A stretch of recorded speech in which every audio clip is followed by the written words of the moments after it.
नमस्ते। चलिए आज स्वीडन में भारत के हालिया कूटनीतिक मिशन का सीधा रणनीतिक विश्लेषण करते हैं। अब सवाल है इसकी मायने क्या हैं? असल में ये दौरा भारत की लंबी जियोपॉलिटिकल रणनीति का मास्टर स्ट्रोक है।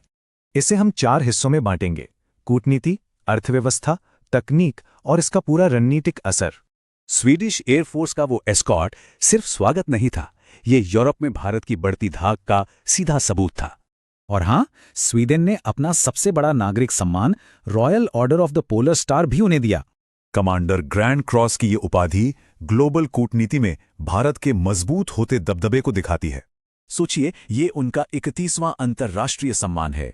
ये ग्लोबल लेवल पर भारत की बढ़ती रणनीतिक ताकत का पक्का सबूत है।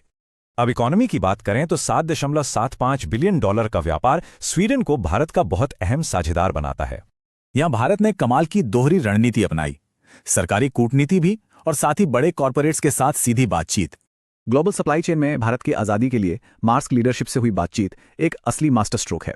इसका सीधा मकसद है समुद्री लॉजिस्टिक्स और इंफ्रास्ट्रक्चर में निवेश बढ़ाकर भारत को एक आत्मनिर्भर ग्लोबल हब बनाना। स्वीडिश पीएम के साथ हुई बातचीत का मुख्य लक्ष्य था टेक्नोलॉजी में पकड़ और डिफेंस में मजबूत तालमेल बनाना। एआई, स्पेस और डिफेंस, बिल्कुल इन्हीं सेक्टर्स में भारत अपना खुद का एक आजाद और मजबूत इकोसिस्टम बना रहा है। मकसद एकदम साफ है, स्कैंडिनेवियाई इनोवेशन का फायदा उठाकर मेक इंडिया को पूरी दुनिया में फैलाना।